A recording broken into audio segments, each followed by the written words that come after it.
Добрый вечер. В студии Тимур Бекмурзин. Время реальной экономики.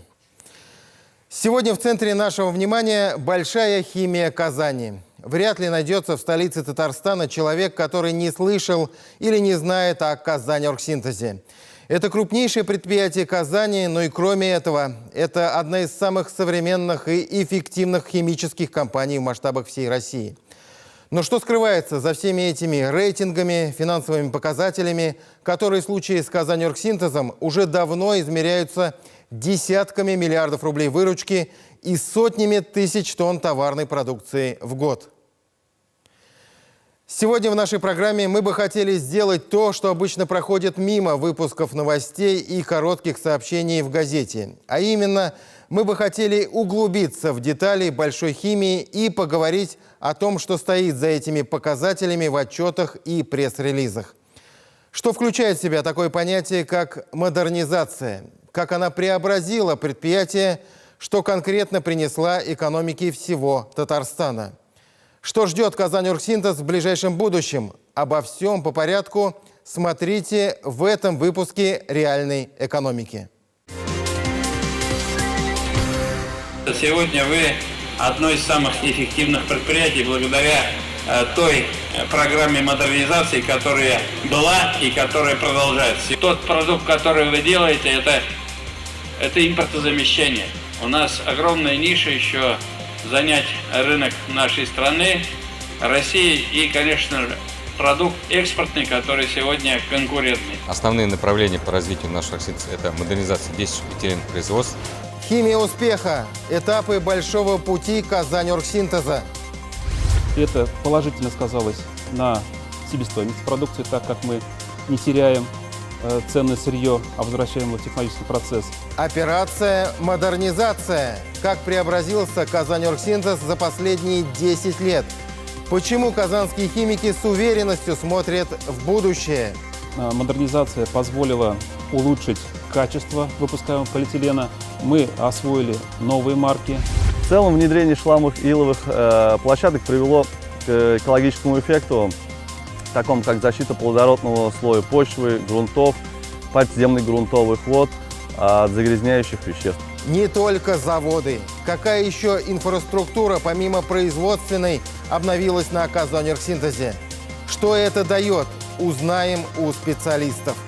Безопасные технологии, что нам позволяет, в принципе, и снабжать микрорайон Салават-Купере питьевой водой. Нареканий со стороны надзора нет, вода прекрасного качества.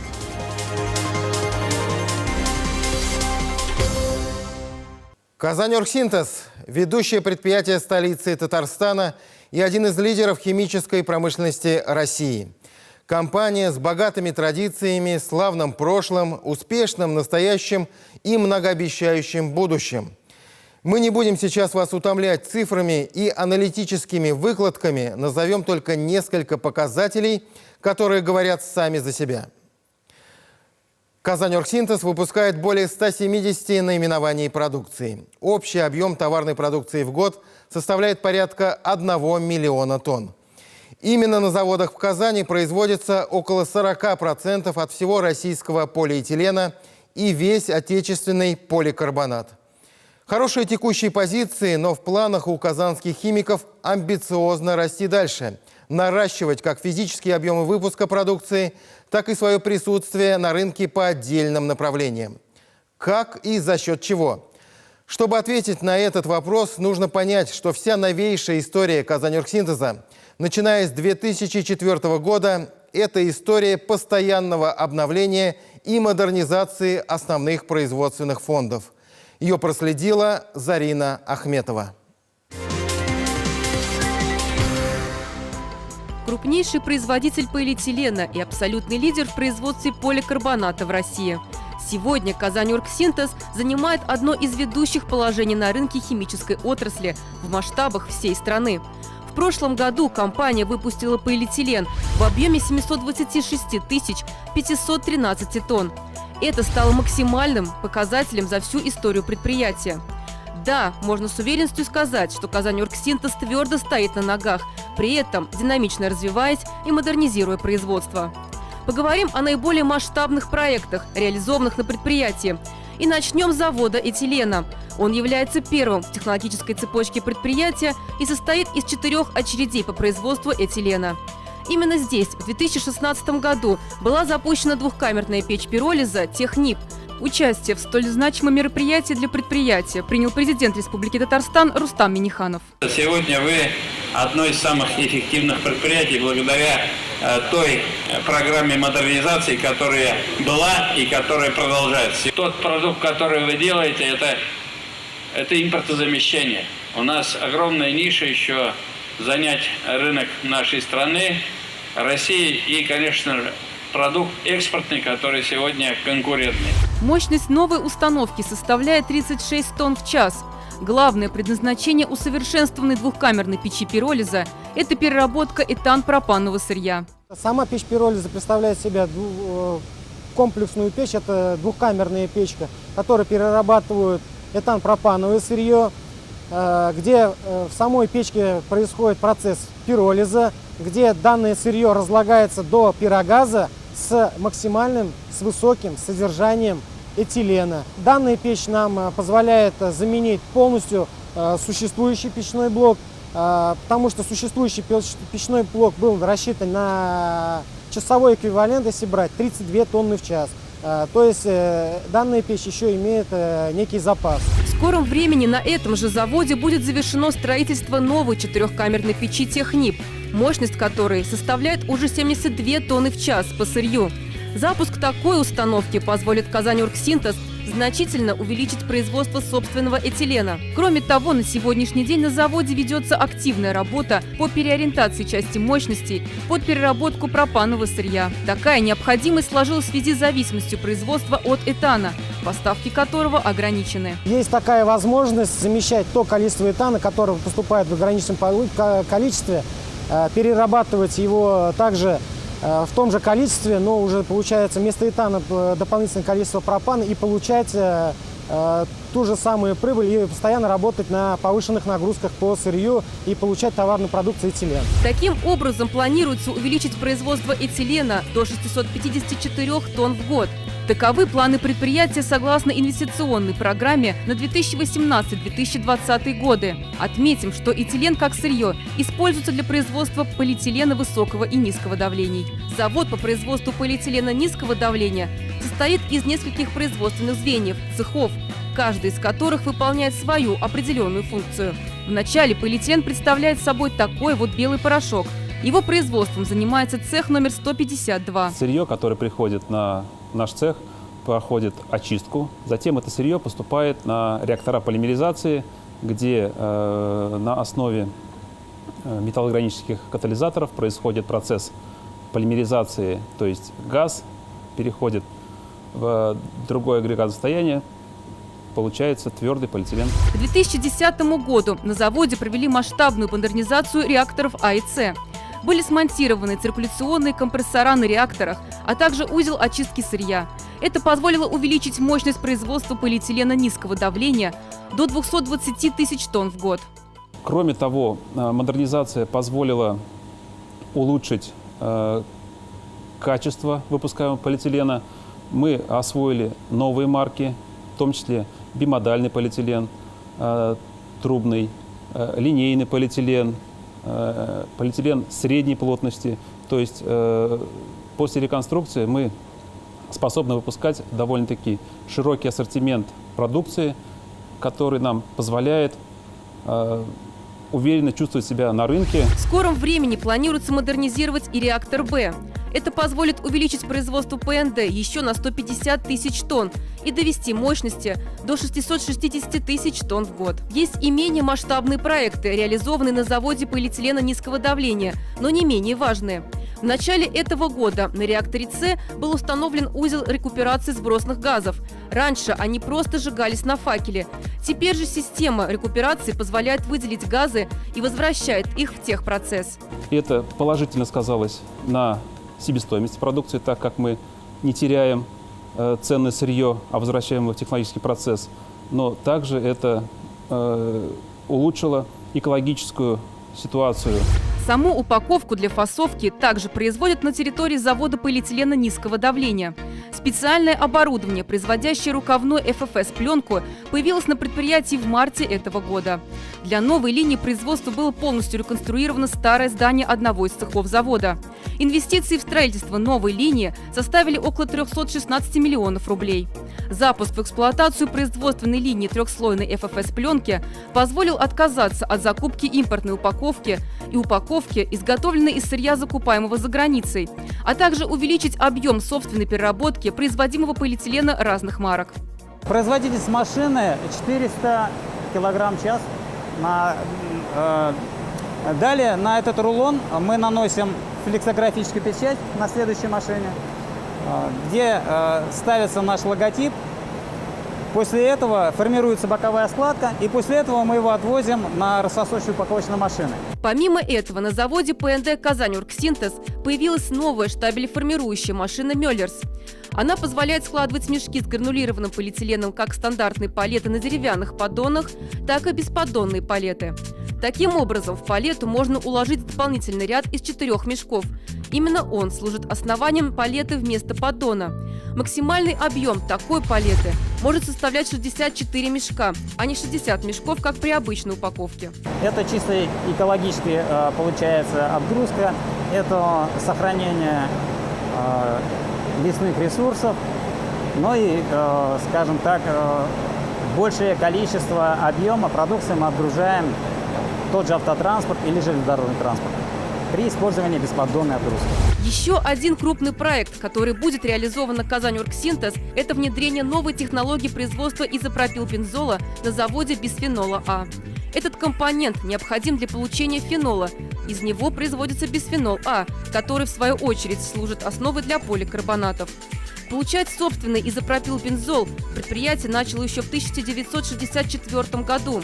За это время оборудование на заводе обновилось, а вот технология производства осталась прежней. С ней в процессе производства образуется большее количество побочной продукции, сточных вод и энергозатраты куда более значительные.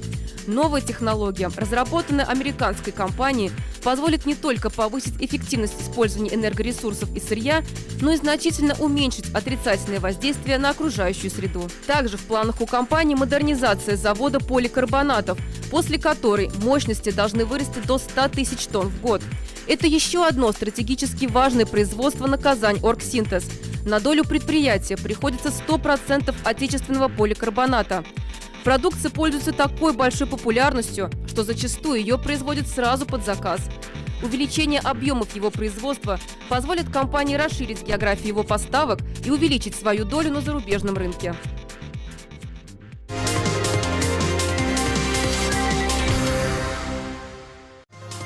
Каждый понедельник на телеканале «Новый век». Предприятия-лидеры, финансовые технологии, которые приносят успех.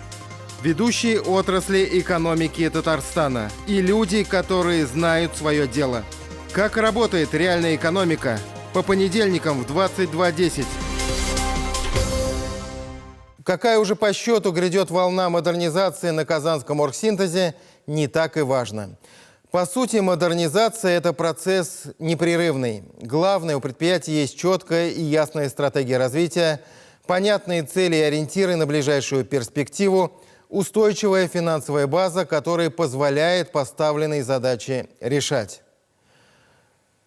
Причем задачи эти связаны как с развитием уже действующих производств, так и с реализацией нескольких крупных инвестиционных проектов. Таковы реалии современного крупного производственного бизнеса. Все нужно делать одновременно. И наращивать мощности, увеличивать объемы производства, параллельно снижая зависимость от поставок сырья и энергоресурсов, чем сейчас занимаются на Казань-Оргсинтезе, и в то же самое время внедрять проекты и программы, которые направлены на снижение воздействия на окружающую среду. Еще раз повторимся, в этом и трудность, в этом и секрет успеха компании. Все нужно делать разом. В числе приоритетных и вопросы создания дополнительной инфраструктуры. Какой конкретно, узнаем в продолжении программы.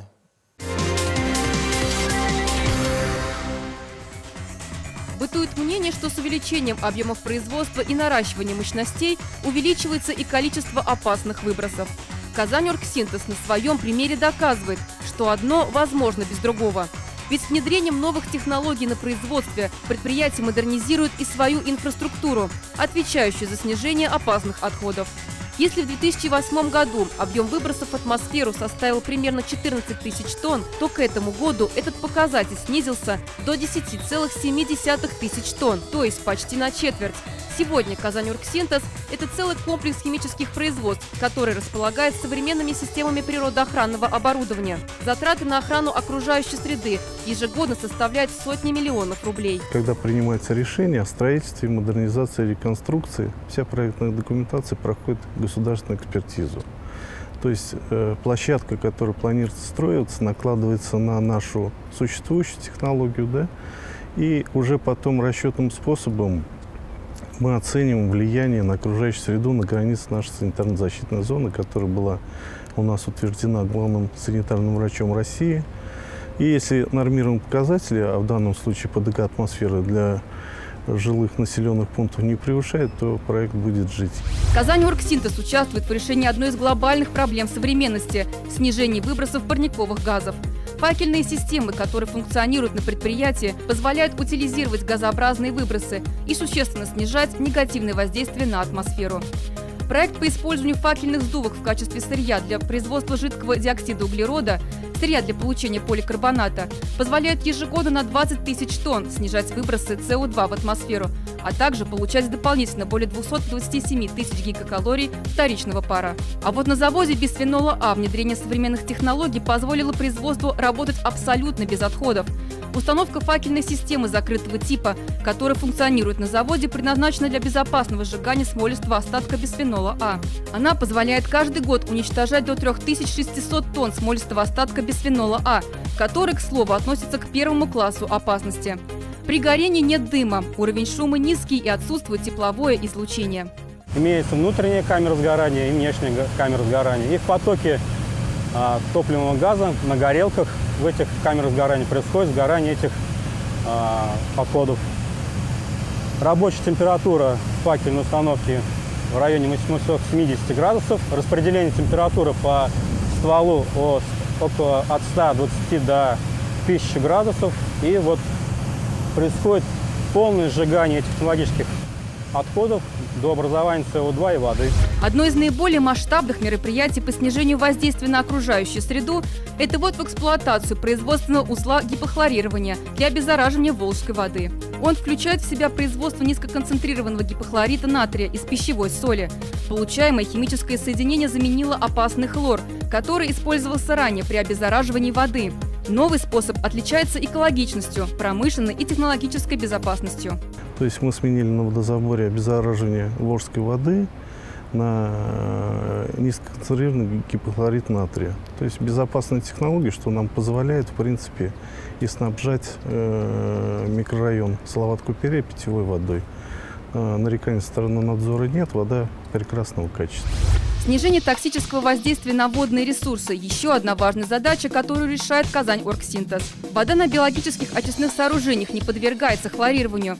Ее очищают микробы, которые питаются химическими соединениями. Помимо этого, на очистных сооружениях были установлены трубопроводные коммуникации для подпитки оборотных систем предприятия очищенными сточными водами после узла микрофильтрации фирмы ПАЛ. Таким образом, промливневые сточные воды полностью возвращаются в технологический процесс, и их сброс в Волгу сокращается на 12 тысяч кубометров в сутки. С этой же целью в 2017 году была проведена реконструкция шламовых и иловых площадок, которые служат для приема избыточного осадка сооружений биологической очистки сточных вод. На объектах были заменены основания и стены. Площадки укрепили цельным железобетонным основанием, предотвратив таким образом просачивание загрязненного осадка в почву. Здесь же происходит разделение жидкой и твердой фазы, подсушка осадка до определенной влажности, с дальнейшей тоже утилизацией. В целом внедрение шламовых и иловых площадок привело к экологическому эффекту, такому как защита плодородного слоя почвы, грунтов, подземных грунтовых вод от загрязняющих веществ. Также в феврале этого года Казань-Оргсинтез начал строительство нового коллектора для возврата очищенной воды в Волгу. На участке протяженностью 1,8 километра была проведена замена трубы. В ближайшее время на участке в 300 метров будет проведена реставрация трубопровода методом санации. то есть ремонт и восстановление без раскапывания грунта. Вот сейчас ведутся подготовительные работы, оформляется ордер. В сентябре, в октябре начнутся работы по санации. Новый коллектор по технологии будет аналогичен тому, который построили для водозабора. Сейчас работы идут полным ходом. Однако к 2020 году Казаньоргсинтез намерен получить современную систему забора, очистки и сброса воды, отвечающую самым высоким экологическим стандартам. Как бы парадоксально это ни звучало, но модернизация, направленная на охрану окружающей среды, выгодна предприятию. Многие проекты в перспективе реально приводят к финансовому эффекту. Для примера, экономия только за счет модернизации одной факельной системы на предприятии составила более 21 миллиона рублей в год.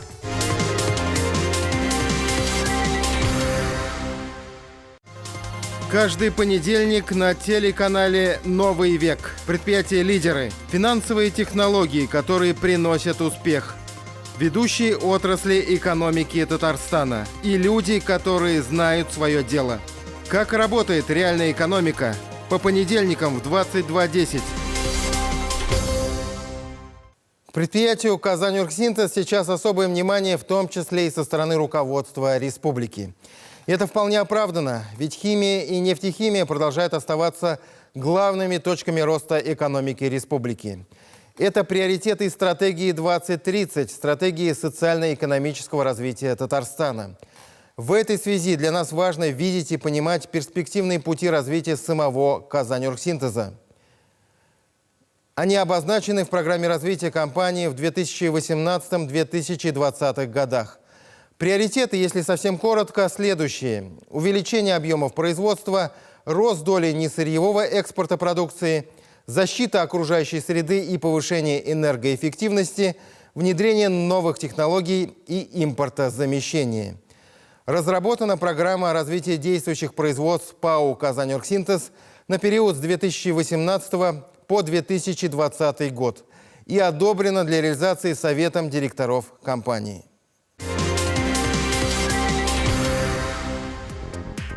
Сегодня Казаньоргсинтез – это одно из 5 бюджетообразующих предприятий Татарстана.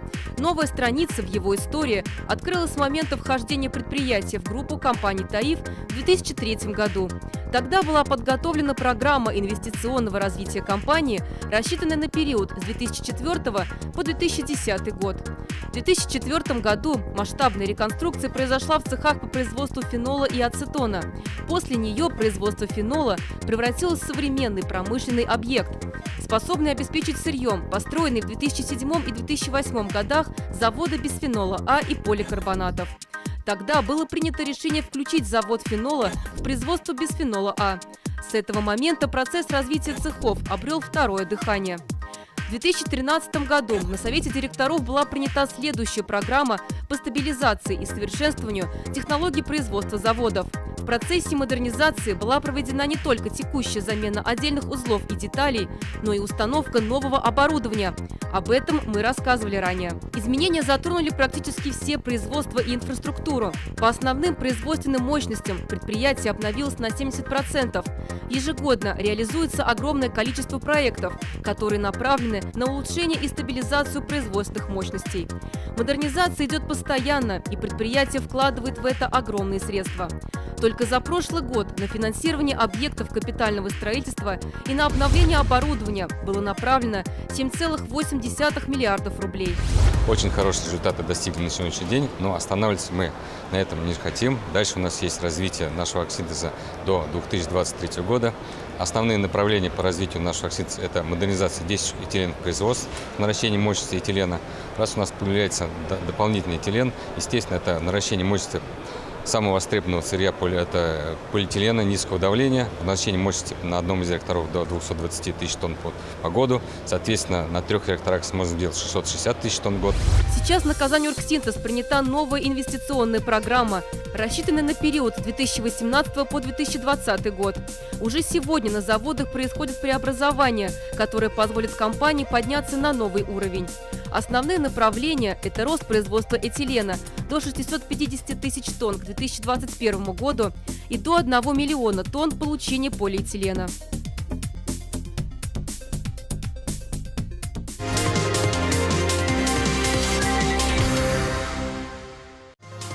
Каждый понедельник на телеканале «Новый век». Предприятия-лидеры, финансовые технологии, которые приносят успех. Ведущие отрасли экономики Татарстана и люди, которые знают свое дело. Как работает реальная экономика? По понедельникам в 22:10. Это все, о чем я хотел рассказать вам сегодня. С вами был Тимур Бекмурзин и программа «Реальная экономика». Всего вам самого доброго.